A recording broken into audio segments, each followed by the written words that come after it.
Rosa Rankin-GEE. You probably all know the book more intimately than I do, but I'll have an informal conversation with Rosa, because I love it too, and then we'll have questions, and then we'll sell the book there, those of you who hadn't come, and I set it for half price, because I'm like that, on the event night, but thank you for coming. I just want to ask first, where do you live now? Let's tell everyone, where do you live still? Well, I actually live in South London at the moment, but I've just come from Ramsgate. I lived there for a while, but fittingly with the themes of the book, which is about like the housing crisis, my landlady was selling my house, so I had to move back. But yeah, I've come from Ramsgate right now. And I didn't realise till today you're related to Maggie G? Vaguely, yeah, she's my mum. Yeah. So well, she says, but no, she isn't. I didn't want to push it. So, and presumably she was a bit nervous about you becoming a novelist, or? For those who don't know, yeah, she's a novelist too. Both my parents are writers. My dad writes non-fiction, my mum writes fiction. So that when I was growing up, it was very much like mum tells the lies, dad tells the truth. That was the kind of thing. Oh, yes, I think they would have been. They were definitely interested in me not being a writer. I talk about this a lot, like it comes up. I'm now very conscious of the camera. Hello, camera. It's like it's like a strange thing. Because normally you're talking to people, you can be very frank, and the sound like kind of trying to do a middle ground. But in many ways, it's kind of normal to do what your parents do sometimes, because it's the job that you saw adults in your life doing. I would say that like the things that come to mind for people when they know that parents are writers too is kind of like nepotism, nepo babies, all of that stuff. I think there are advantages, but what I always say is the principal advantage I've had is growing up with a very reasonable understanding of what it is to build a life as a writer, like the highs and the real lows, like all of the difficulties of what that life looks like. And I think that has been the principal advantage, like a realistic idea of what that life is like, and a sense of solidarity too. Like when my first book came out, I remember just thinking like, oh my gosh, you do this thing alone, and then suddenly someone can write whatever they like about you in a national paper, and it's completely terrible. And that's if you're lucky, because like most people don't get any reviews at all. I was terrified, and I told them I was terrified, and they started telling me about the worst lines they'd ever had in reviews of their books, and we were crying with laughter. And like that kind of thing is nice, like that feeling of like, okay, if I do get a terrible review, maybe one day I'll make someone else who's nervous about a book coming out laugh. Like, yeah. So I think it's about solidarity through the lows rather than like legs up and stuff like that. And Maggie, for those who don't know, is a legend. Has been writing books since 70s or something. Probably. She's yeah. Amazing. 19, 20 books. And she knows it doesn't pay for a villa in Rome, does it? Gets your house in Ramsgate, baby. House in Ramsgate. So some people might have read Sark, which the other which I haven't read, but I've read Dreamland. It seems very different from what I saw vaguely of the plot of Last Kings of Sark. It's really different. There are like themes that kind of unite them, but I wrote Sark when I was super young. I just graduated and I went to work as a private chef on the island Sark. Has anyone been to Sark? It's like a tiny, carless... You been to Sark? Yeah. Tiny, carless, Channel Island, tax haven, very kind of like the last place to abolish feudalism in Europe. And I went to work as a private cook there for a very rich family. And it's like, my first novel was very much a kind of semi-autobiographical, it's like sleepy, innocent, nostalgic, and then Dreamland comes at you with like drugs, depression, grimness, austerity. They are very different. And I remember like Dreamland took 7 years to, and it was really hard, and just that time was very filled with self-doubt and hatred. But I remember like when it was almost finished, I hadn't read it for a while, but I was looking at a proof and I was like, I did not expect you to write that book. So they are very different. Yeah. I asked my daughter and a girlfriend for a question because they're both crazy about you, but they're in London, and she said, can you ask her, do you see Margaret in the same light now since you've written the book? That's a really good question. It's interesting. When I first, I knew place is so integral to what I write about, and I knew I wanted to write about Margate because the British seaside has always kind of been an obsession of mine, and I don't think there's very few places that exemplify it in the same way, like capture the highs and lows. It's like a very extreme version of it, and I think, do I see it in the same way? When I was writing the book, my eyes were very much trained to see the dystopian, so I was like looking for kind of images that I could pull into the novel, and then like it wasn't alive, and it didn't feel like real Margate to me because I hadn't allowed myself to put the kind of the beauty of Margate in, and it was kind of bringing that back in that made it richer and more realistic. I don't know, it's interesting, like when I go now, I feel, this is a very personal thing, but I feel kind of like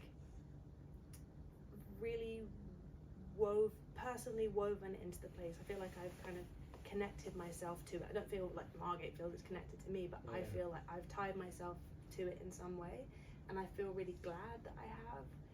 And I feel it's funny because like it's in such a height of gentrification right now. Everything is a new like perfect cafe, and new this, new that, and like people are like, oh, do you think that your theory's like not coming true? It's like, I do not want this to happen at all. But it's strange, you kind of occupy two things. You're watching it evolve, and you're playing a parallel timeline in your own mind and still making ligaments. But I just feel very like, I did a driving lesson. I still can't drive, and my wife is very upset about it. But I will. And my driving teacher took me through Margate. She's like, I will never take you there again, because I was just like looking so fixatedly out the window that she just thought it was dangerous. So yeah, it was dangerous. It's like nowhere else in Kent, isn't it? It's very different from Folkestone. I mean, we've already met someone in the audience who'd never heard of it. Really? From France. Oh, okay, from France. Admittedly. Could you describe it if you were writing a little rough guide entry? Bloody hell. Yeah. I'd call it the capital of Thanet, probably. Yeah. You'd have to say what Thanet is. Thanet is the little nugget off the edge of the southeast coast, Kent, that was formerly, how long do you, I mean like, that was formerly an island, could be an island again, and has three kind of main towns. Margate is just has the most extreme history of highs and lows, always connected to London through that, so related to the time it took people to go. And like back in the 18th century, it was really kind of, it was like dukes and duchesses would go, and there was this very kind of like highfalutin life. And then in the 1970s and 80s, when cheap flights took holiday makers to cheaper places in Europe, it kind of died a death. Was filled, you know, these empty hotels and B&Bs were turned into HMOs, and kind of like, yeah, unfortunate populations from other places were shipped there. And now it's kind of on the up again, and all of those people are being displaced yet again. So it's just these like constant cycles of change. It's still very, I mean, it's still quite gritty, isn't it? It's this the thing. In the book, in the author's note, there's a kind of, the book isn't didactic, it's not polemical. I mean, it's very political, but it doesn't. No, it's a gripping story. But it's a story. But at the end, I needed to put these kind of facts in it, because I didn't want anyone to read it and just think, oh, it's just a book, it's fine. And yeah, house prices have, in the last 10 years, outpaced Zone 1, Zone 2 in London, and yet it's still in the top 10 most deprived areas in the UK. So you've got these two things happening simultaneously, great kind of like swell of wealth for certain people, so many people being priced out, and yet like, you know, at some schools you have like a 50% turnover in kids year by year, because like there are transient populations, and it's a very, very, very complex place, and it's got such a kind of like migration of like DFLs coming at the moment who don't know even very recent history at all. So it's kind of, it's interesting. Yeah. a lot of people have gone on about this dystopian history, but to me it's such a love story as well, isn't it? Did you see it as primarily when you were writing it? My book. Yeah. Yeah, totally. It really is a love story. It's a big love story, and I think that sometimes like dystopia. I'm sure there are other dystopian settings with a love story, but I think it's not often the primary focus. Loss and other things are typically the primary focus. But I think the thing I care about so much with this book is I wanted it to be socially realistic. This is my version of what I think social realism is like and how people react to things. And I think in moments of like extremity, we do fall in love more. I just think that's what people do. We fight, we fuck, and we find escape and we find relief, and everything's more like extreme. And I've said this a million times, but when I first started writing it, all my models for dystopian, kind of post-apocalyptic fiction, everything was very pared down and people spoke in like, the road like kind of simple cryptic sentences, and I was like, that's what the future's like. And then you're like, no, but like when things are difficult, people make jokes and they chat and they just like live. And I think that's what helped bring it to life too, like finding the beauty again, allowing love to be there, allowing humor to be there, allowing it to be like just normal life. Yeah. And there's a beauty in that. To me it's a bit like Mad Max landscape, but the emotions all in all. Thank you for saying that, because whenever I talk about it, I'm like, there's this, I'm like, and a love story. No, I thought there's some phrases like somebody never understood what a bed can be, and that type. I don't know. There's something else. In fact, I wanted to ask you about writing because you love sentences. It seems to me, doesn't it? Do you really like work on them? Like, I'm going to make this sentence fantastic and not normal, or are you one of those people where? Because I've asked this before, and writers say, "Oh, I don't know, it just comes." Thank you for saying that. I do really love sentences. I think with this book too, it was really important. I believe in clarity over obscurity. I wanted to write a book that anyone could read. I really get frustrated with like people who like the sentence above anything else or love the sound of their own sentences. I hope that those things do not apply to me. I do care about a beautiful sentence, but that can be an incredibly simple one. But yeah, how do they? I don't know. I care about like the caliber.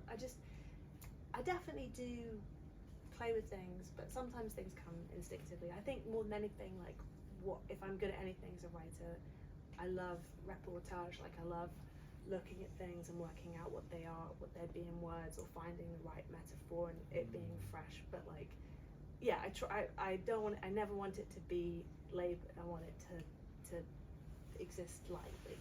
Yeah. This, I wrote down the ones which a reviewer picked out actually, that someone's nervous laughter was like lungs clapping. And also that bit about the way she walks, Chance walks with her arms, I think it's Chance who walks with her arms moving constantly like a dancer, but not consciously. It was fantastic. I think it might be her mum. Yeah. But yeah, maybe can you tell, anyway, characters, can you tell us about Chance? Yeah, Chance is our narrator who is 7.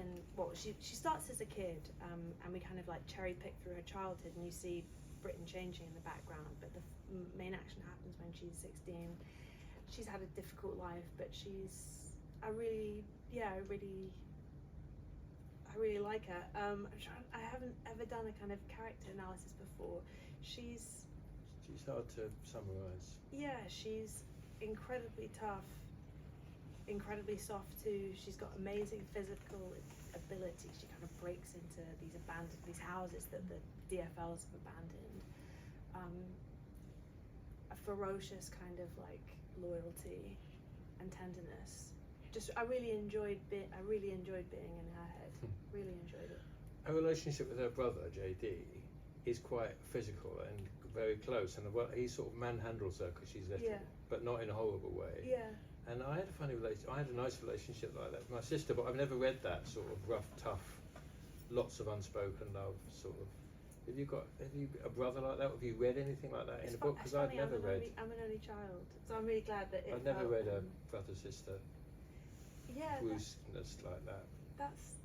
That's really nice to hear. I like that character too. I don't know. It felt very natural. I also don't have kids, and I think it was there's like the relationship with a younger child in the book too. I think I don't know. It's interesting.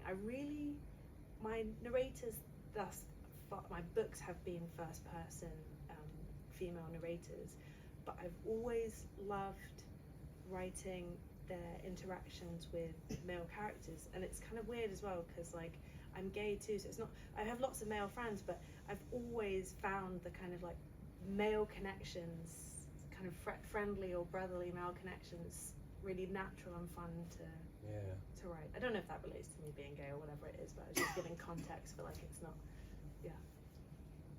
As a bloke who hasn't always loved men, by the way, I love your line about evolution stopping when there's only men there in Westwood Cross, and also Westwood Cross. In Westwood Cross of all places, that is where evolution has stopped. Yeah, no, Westwood Cross will be a ruin one day, won't it? Because there's a line from Macaulay about one day somebody will sit on a broken arch of London Bridge sketching the ruins of London.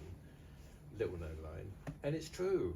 Westwood Cross will be a ruin. Maybe that's what is. I don't know. I found it sort of comforting that you went right there and described it, and I thought, then you're aware of what hasn't happened in a way. I can't put into words, and I'm wasting everyone's time. But I'm always happy to talk about Westwood Cross. Yeah. Why did you choose that to be the sort of? Because it is weird. Because you've got I Am all Legend. of these, If anyone's seen that. Yeah, you've got all of these towns on the coast. And it makes sense to be on the coast. Like I also find it when you're that close to the coast, it's so strange. The like the kind of centres that are like they build all of these new build houses not near the coast, and the coast is obviously finite, but it's just like so strange to be so close to it but not close to it, and then like the shopping centre, like could be Wolverhampton. It's got no locale sort of feel to it. Yeah, but anyway, it's fun to like to imagine, like just to I just always find I'm like, how is there a Casper's dessert shop that's only accessible really by driving there? It's like, who's going? But people are going there. It stays open, but it just like baffles me. We should go, Leah, one time. Because you don't drive. That's When I've gone to cover the till in the Westwood Cross Waterstones, the music in the shop is quite loud, and there's like the cafe near with loads of flies because the air conditioning's broken. And I said, can we turn the music off? And who chooses the music? And the staff there say it's given to us that it's. But outside there's different music, quite loud, continual music, isn't there? Well, yeah, because they have all those things, like those studies that like playing classical music in public places makes people not loiter or makes them behave better. So I think it's kind of it's already dystopian. I mean, like that's fundamentally what the book is about. We are already living in a deeply dystopian world. That was my daughter's other question. Do you think we're already there? Well, but like the definition of dystopia is people living at great extremes of injustice. Like we've never not lived in a dystopian world. I don't know if you've been to Dover recently. I love like walking around the coast, but like you're climbing up and it's like the most beautiful, like these cliffs, they're just so gorgeous. And then it's like the tannoy system in different languages, like blaring these cues. Like it's already all there. You don't have to imagine that much to just see what happens when you kind of crank up. You let the Tories get another 4 years. You know, it's. And people punching migrants. And I think those consumer centres, there's one in Dover as well, sort of turn people into infantilized blobs in a funny way. But Dover's so weird. It's got the most beautiful architecture. It has the most beautiful cliffs, and then they've just bisected it all with these like huge roads, which means that anyone who lives there has to like go over or under, and it's just not built with people in mind at all. And those things, those like acts of terrible urban planning, create like such a long legacy of disenfranchisement and like lack of connection to I don't know, something just beautiful that's for everyone, the sea, like,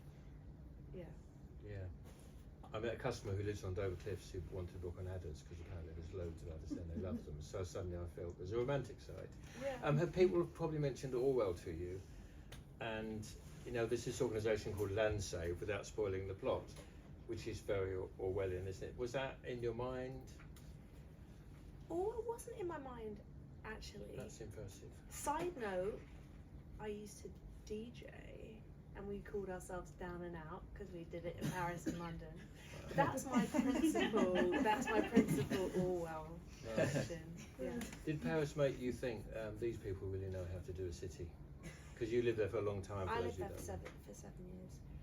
It is extraordinary. Like, I hadn't been for a couple of years over lockdown, obviously, and I went back and I felt sick going back, because when you've spent a very concentrated part of your life in a place, and Paris doesn't change, you just feel like you go and you kind of like are confronted by yourself as a younger person, and you're like, what does that person think of me now? Have I achieved anything? Have I, you know, it's like this kind of, there's these ghosts, and I was just like, it is extraordinary. People queuing for the theatre, like bookshops on every corner, like it is just like, culture is so important.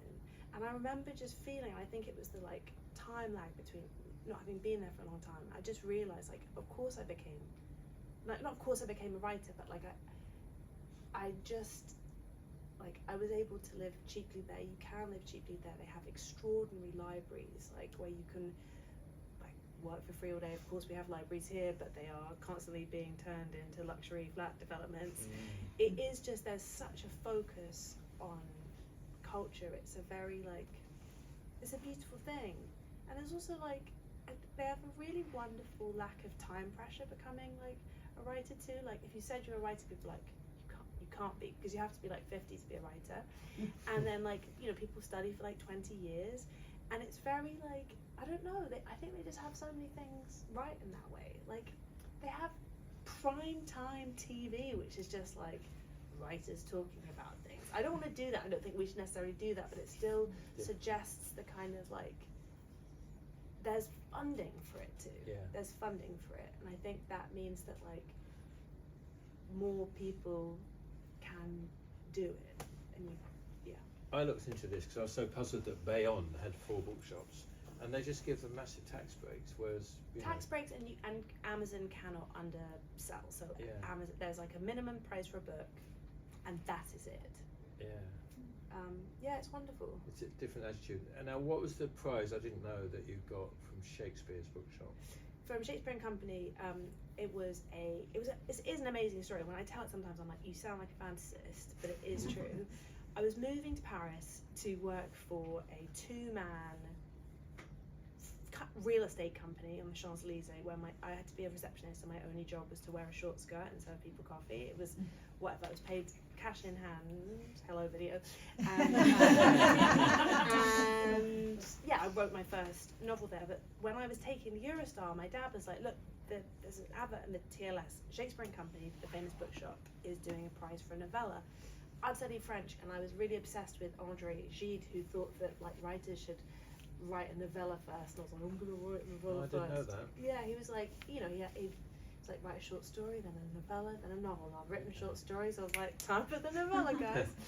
And I'd gone to SARC, and I knew I wanted to write this novella, and so I submitted for this prize, and you had to submit the first 3,000 words, and I was long-listed on the basis of that, and I was like, oh god, so I've now got to actually write the rest of the novella. But having, like, a deadline, I did it, and yeah, the prize ceremony was coming up, and I hadn't heard anything, and I emailed them just to say, hi, I know I haven't won, but I actually happen to live in Paris because it was international. I would love to come to the event if I can. And I got a response, but my phone was like this, not an internet phone. I think it had some color on it maybe, and it said, well, Rosa, we do hope you can come, because actually, and then the message petered out, and I was like, oh my god, and I had to, like, run and find it. I had one. And did you do a talk there, an event? Yeah, there was like a big party. I've done a couple of events there. I wrote an essay about it for their, like, the book that they did, which is about their kind of, 100 years of business. I completely don't know what that time actually is, but yeah, we became good friends afterwards. It was amazing. And in the events you've done, have people surprised you? This is the best, by the way. Oh yeah, oh no, of course. Have people surprised you with things they've come up with? Like, you know, J.K. Rowling, just to name drop, was amazed at the second book. These kids are telling me things that I didn't know about, okay, unfashionable name, about the plot. Have people surprised you with what they've taken away? I'm sure they have. I think I'm mostly just surprised. I'm always surprised, so positive, like when people didn't particularly write to me with my first book. People have written to me with this one, and that is just a surprise in and of itself. And like, I was so scared before it came out how people in Margate would react. You know, I was like, just imagined going there, people being like, it's that girl who wrote that book, and like, you just don't know. And that's been really like a wonderful surprise. Like people who grew up there or whose mom lived there, and like, I don't know, like that's been a wonderful surprise. I'm sure people have said things I'm like, I did not know I did that at all. I'm trying to think. But yeah, on that note, like definitely write it. Like I didn't, I mean, you were saying that you didn't know that was, but like if you read a book, and you're obviously all readers here, if you read a book and you really like it, even if it's the briefest thing, like write to them, it will change their day. And you can always get to them via the publisher. Yeah, but most people are on social media in some kind of way, or it's on their website, like, and it's just like, it really matters, and it's a lovely thing to do. I can confirm that. Yeah. Having just had a letter about Kent's Strangest Tales. Did Trump's wall give you the idea? I don't know when you wrote this. Trump had a wall. There's a wall in the book. No spoiler. Was that in your mind? Well, no, it's because I started writing it in 2013, so we're talking 10 years. Oh, right. And like before Brexit, before Trump, before all of those things, and it was just trying to outpace what was happening all the time, and for it not to look derivative of what was happening, because I had lots of these things before, and just to kind of like, you just kind of like, it's like plaiting bread or something, you're just trying to like weave it in. And I think the book I'm writing now is set in a very, very, it's kind of in the Dreamland universe, but it's set in a very, very closer future, and it imagines what happens with a slight shift in the voting system to allow a kind of far-right coalition to come to power, Italy style, Maloney style, in the UK. And an election will happen before the book comes out. So I'm gonna have to, like, whatever happens then, I'll have to like just create the link between that and what happens in the book. And it's interesting to be like dealing with, kind of responding to real life as you write, I think. I can't connect this sunny personality with these quite dark visions. I mean, you could have come in here like Bukowski with fags and everything, but you seem to be, I mean, are you optimistic? Or you like the horror book customers we have? All the people who buy horror books are really lovely, nice people. And that is scientifically true. Maybe because they're in touch with, the darkness. Am I optimistic? It changes. Hope can be quite hard to hold, but it's very important. My lovely partner Leah, who's here, she works in climate change. She is a climate diplomat and works for the Marshall Islands, who are very low-lying islands in the Pacific. And what's really difficult in that, well, like if you look at the IPCC reports, like it's very hard to find any hope. But once hope is lost, our capacity for action is also greatly diminished. So it's like very important to maintain hope, even if it seems unrealistic, I would say. I love that Megan Nielsen said we need to find a space between being fucked and unfucked, or we won't bother. Exactly, no, but it's exactly that. She said it far more glamorously than me. So, because I always do, and we're in a bookshop, I had to know about your childhood comfort book. Oh yeah, my childhood comfort book, it's quite an easy one actually. The Argos catalogue. I used to know every every page. I I don't had, think like, you're not joking. no, are I'm you? not joking. That really, like, it just, I'd be like, It's out of print now, you know that. I know, it's so sad. But the other one was Louise Renison, Angus Thongs and Full Frontal Snogging, which is so good. And I used to work in a bookshop too. I had the first few. I knew the first one like back to, and I just, there are still lines that I cried with laughter. Same with Adrian Mole. Probably they like occupied. I was similar just about space. to mention Sue Townsend. Yeah, like they're just great. so good. But I worked in a bookshop, and new books would come out, and I would just like be reading them. Like you work. I don't know if you guys do this, but when you work in a bookshop, you learn how to read without cracking the spine, and you kind of like the end of some sentences. I'm guessing, but I'm getting the gist. You know, it's like it's good. What bookshop? Queen's Park Books. Where's that? In Queen's Park, basically. Oh, I just published a children's book called Surge, the Snail Without a Shell, with a co-author called Harriet Leads a Lie, and we launched it on Sunday with lots of kids. It's a very different book again. The drugs and lesbian sex aren't number one in books for the under sevens, but Wow. I forgot my next question, so I'll shut up. It's fantastic to hear you. Anyone else got questions about anything at all? Anything at all, like really, we can do anything. I work in Ramsgate and Bennett, working with people to help them into employment. So a lot of these people are the sort of people that would be in your book. How did you kind of get into their mindset? Because I feel like you captured their hope and the sense of community quite well. Like, how did you kind of get into that mindset? Thank you for saying that. I'm trying to I don't know, like getting into the mindset suggests a kind of I don't know. It's people. It's just people. All people. Like they're not, because people have are living in extreme difficulty. It doesn't change that. And I think that I think hope is a really we're talking about hope and optimism. I think hope can be I don't know, hope does spring eternal sometimes, you know, because why would it not? And I think that's another thing too with a lot of dystopian books. I'm not talking for about all of them. I love a lot of these books, but so many of them are on the basis of middle class people who have lots of things, who then lose what they have.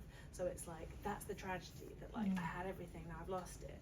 And I think what I was more interested in is what does that just look like when it's a continuation of the life that you have anyway? And I was saying before about dystopia is not a future thing, it's a now thing, it's a past thing, it's it's just reality. Talking to people, reading shelters reports, following the news of what was happening, stuff like that, and living in a place and observing, but just not being I don't know, just people are people, I think, fundamentally. It's a silly question. Yes! I'm excited. By the way, I feel very connected to everything that you're saying. I've not read the book. I'm desperate to read it now. 5 copies, lovely. And I just, like you say, having that connection, you're drawn in, you build that connection. That's not my question. Did you ever tell the estate agents in the Champs-Elysees that you won this award? I did. I think I did put them in the acknowledgements of my first book, because I did just write when I was there. But I literally didn't have a job. My job was literally just to wear the skirt, and then when they went to Cannes for the real estate festival, I had to serve I had to still wear the skirt and high heels on a boat, serving rosé to undesirable to my eyes men. But yeah, no, I think they were kind of into it in a way. Yeah, but it was it was just random, really random. But they did, they did. Glad to hear it. I always thank people though. Every job I've had has allowed me to do. People aren't right. I don't know, people are writers and just do that full time.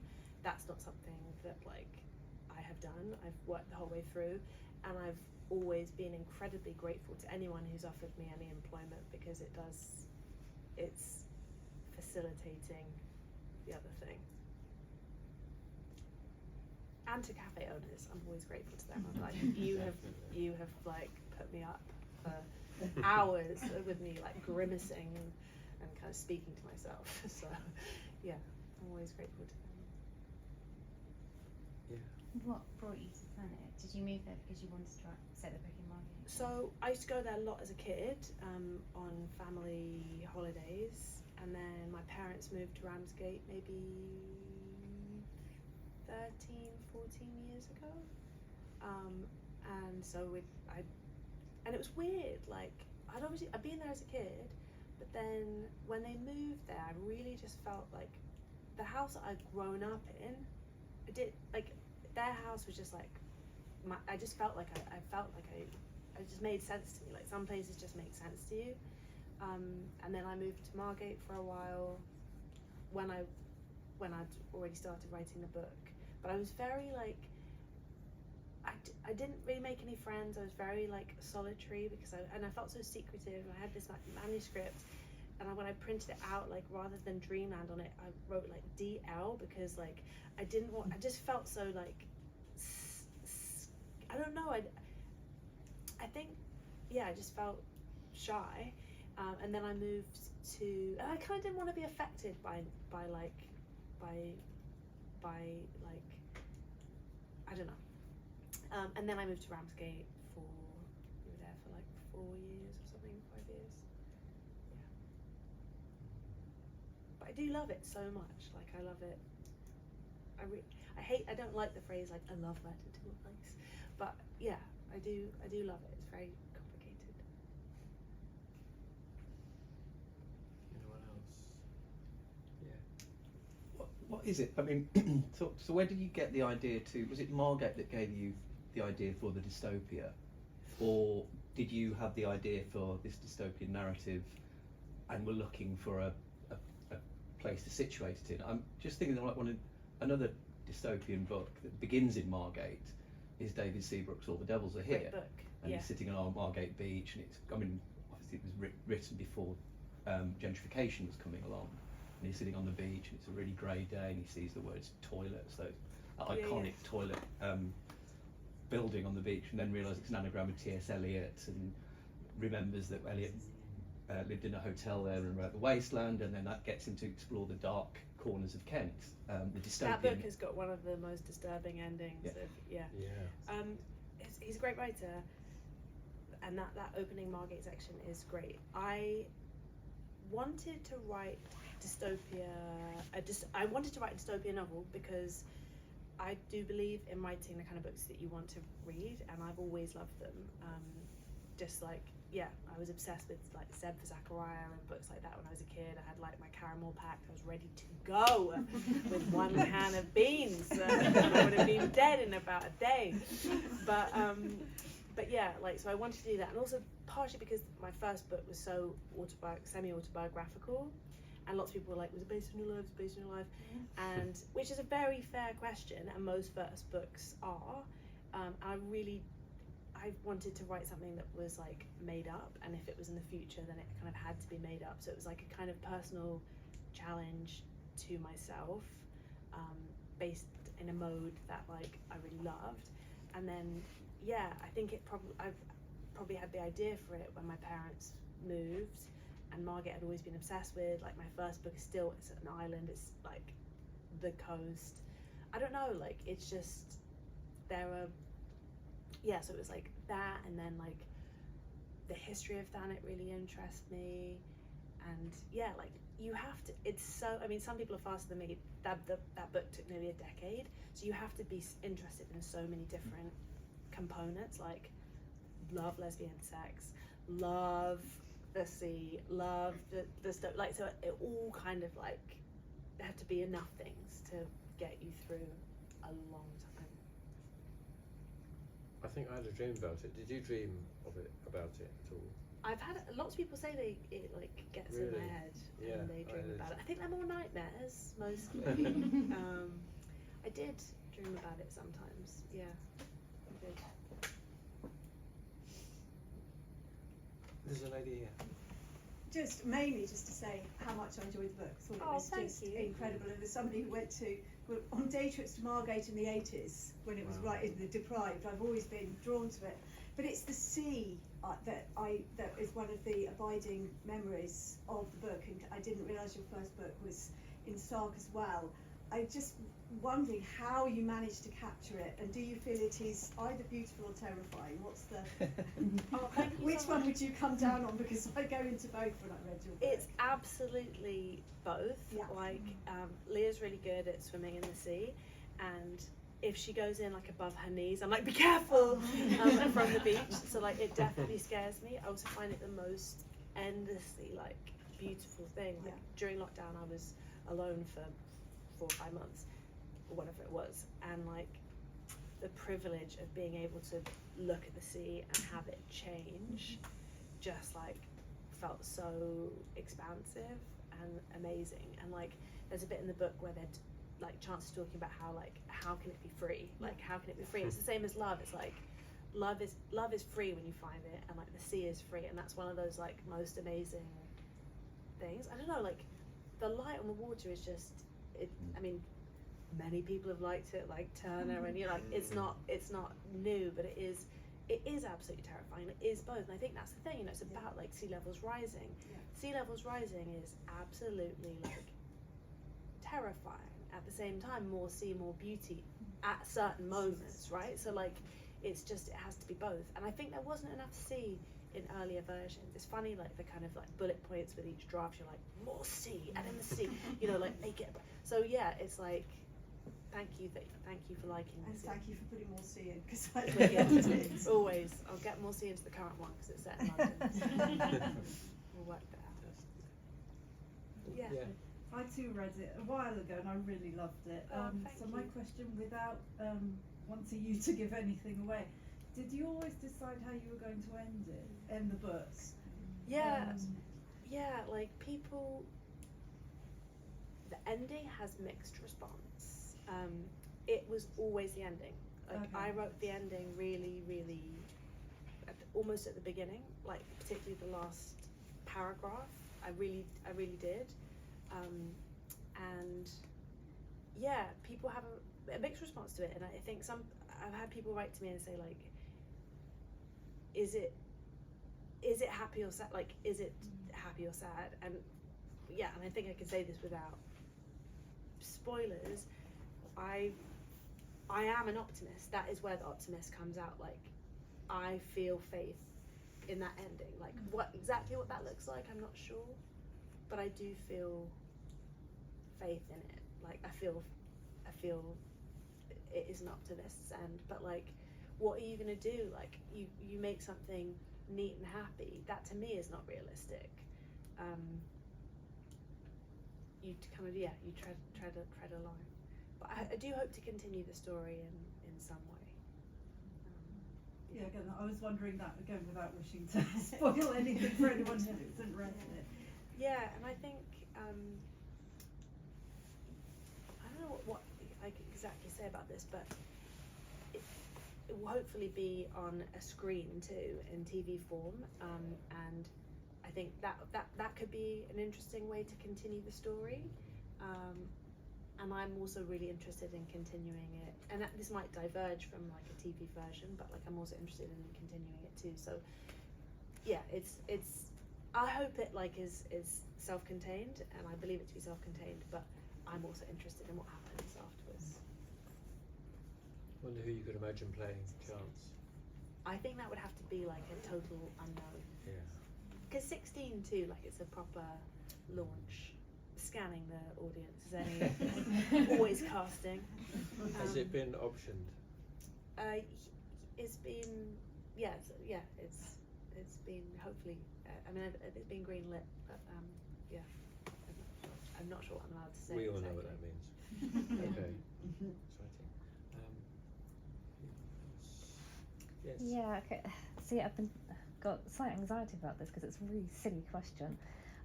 You had when reading it, you did so well. I could see where Chance was in the book. There was a time where she went down an alley behind Margate and she found like a dead bird. And I used to play there a lot as a child. And there was always like, for me, there was a wrestling shop around that. A wrestling? Yeah, a wrestling shop, like a WWE, like it sold T-shirts. This and, is like Hulk Hogan time. Yeah. Like, okay. And when I was reading this bit, I was like, I wonder if she ever went to that shop. So did you ever go to that shop? I didn't go to that shop. I wish I knew that shop existed. If we do another version, I'll just be like, where the old wrestling shop. Yeah, great. Just for you. Great. No, thank that's you. not a silly question. I love things like that. I love things like that. It was just round the corner from that car park. It was quite hidden away, so I just wondered if Oh wow. yeah, I you'd missed ever a seen trick. it. What was it like? Like, who was going there? Was it? Were you buying? I don't know. Like because I had a Hulk Hogan like. I flicky had toy. the owner, because I went there like every month or so with my pocket money. He gave me a light up cap of The Rock, so I could press a little button and it lit up. And he just gave it to me because he's like, look, you're always in here, have a gift. And So I ran cool. down the beach like on The Rock, put my eyebrow up because I could never lift them. Stood You on. physically moved. I your yeah, eyebrow. I That did is this. That's a cool way to do it. Because I love can't do that. it. Put my arm up when I climbed up the rails. So yeah, it was like, oh, that was such a big part, and it was just around the corner. Oh my god, So, I yeah. love that. That is so cool. No, I didn't have to go to the. I missed a trick. I would have loved it. Honestly, Yeah. get my Hulk Hogan tash out. Oh, calm down. Great time. Is the next book going to be in Kent? Do you know? It is actually like, because I can't stop writing about Thanet. There's like loads of Thanet kind of cameos, but it's set in London. Fantastic cameos. Is anybody else? Such a great audience. Well, we look forward to it being maybe on television. Hope But so. that was really, really fantastic. Thank you so much. Thank you so much for for such great questions and for Great. such great questions. great audience. Thank you. So yeah, the book is here. We're going to make you sit in the signing chair. Absolutely. See if you've got a pen.